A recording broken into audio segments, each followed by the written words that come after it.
Zach's Know Your Options, a weekly overview of unique option strategies and ideas designed to help you beat the market no matter which direction it's going.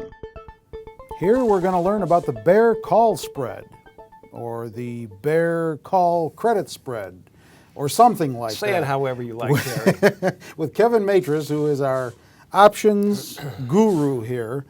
It's a good description. So according to you, it could be termed either way. Bear call, credit spread, bear call spread. Right. Be honest with you, I never even knew there was one. Right. But obviously there is, because that's what you have decided to talk about That today. is So correct. fill us in. Yeah, first off, a bear call spread is used when you have a neutral to bearish outlook on the market, and the strategy has a limited risk, but it also does have a limited reward. But one of the real benefits is that there are numerous ways that you can profit with this strategy, and I believe that is one of the main attractions to this strategy. But I will say that if you are expecting a big drop in the market, I would say you may want to take a more aggressive bearish strategy like buying straight up puts, because that will give you unlimited profit potential. But for this strategy, if you have a neutral outlook, if you have a choppy outlook, right, market's just going to chop around for a bit, or if you have a mildly bearish outlook, I believe this is a great strategy to use. All right, so I know you like to always give a definition. Yeah. And a few examples of how investors can win or lose with this strategy. Right. So go ahead. All right, so first let's take a look at the different ways that you can profit, but let me see if I can set this trade up. So check this out. All right.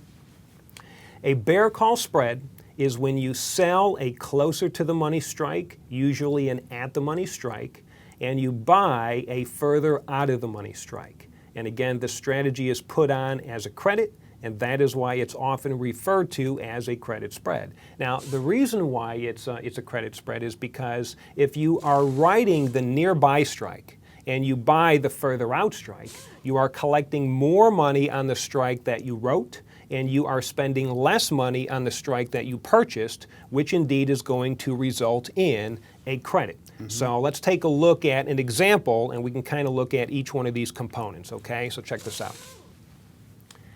Let's say stock XYZ was trading at $50, all right?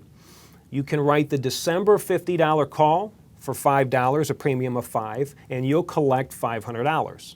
You can also then buy the December 55 call for $3, a premium of $3, meaning you will spend $300. So your net cost, or really it's a credit, your net credit is $200, right? You collected $5, you spent $3, you immediately have a net credit in your account for $200. Okay.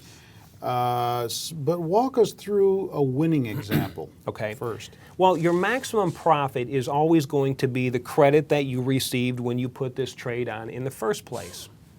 And the way that you achieve your maximum profit is if the stock closes at expiration below your lowest strike price. And in this example, we're talking about $50. So let me show you what that looks like. All right. If the price of the stock stays at or below $50 at expiration, the $50 call option that you wrote for $500 will expire worthless, meaning you would keep the entire $500 premium that you collected, right? The $55 call that you purchased for $300 will also expire worthless, meaning you would lose the entire $300 that you paid. But remember, you collected $5, you lost $3, so you ended up keeping the entire credit of $200. That would be your maximum profit potential on the upside. That's the winningest example. All right. So now what about walking through the loss side? Okay. So your maximum loss is going to be the difference between the strike prices less the credit that you collected. So let's take a look at another slide. If the stock closes at or above the highest strike price, which is $55 at expiration, the $50 call that you wrote for $500, right? You collected $500. That would now present a loss in premium to you of $500. So you would then have a scratch. You collected $5, but then you lost it, so now it's $0. It's a scratch, right? The $55 call that you bought for $300 would expire worthless, meaning you lost the entire premium paid, i.e. you lost $300. So if you scratched on one side and you lost $300 on the other, your total loss was $300. Now what's interesting though is that even if the stock went higher than $55, you can never lose more than that $300 because if it went to 56, 57, 58, for every $1 the stock goes higher, it is true you're losing $1 on the stock that you wrote or the option that you wrote, but you're then making that up in the stock that you purchased. So your risk is always limited to that $300 no matter what happens to the stock, okay?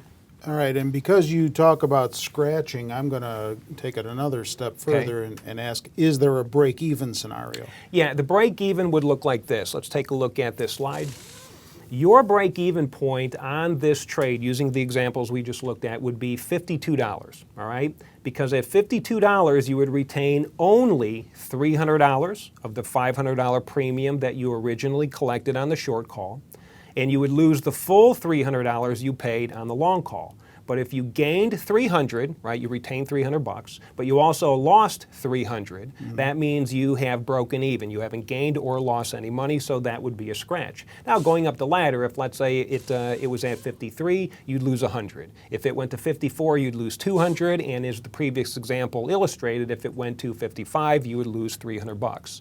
But that's one of the benefits here because, again, you do have a limited profit potential, but you always have a guaranteed limited risk. But I cannot stress enough that there are numerous ways that you can benefit with the strategy, not the least of which is if it just goes sideways, you can collect premium. Very difficult to make money in a stock when it's doing nothing. This is one of the best ways that you can make money in a stock if it just kind of sits there as well. Okay, but the objective here, the main objective is to put this on for the biggest credit possible. Yeah, you want to try to put this on for as large of a credit as you possibly can because your maximum profit is always going to be that credit and your loss is going to be the difference between those two strikes less your credit. So again, if the larger credit you get, that is going to increase your profit potential and at the very least at least increase your profit zone.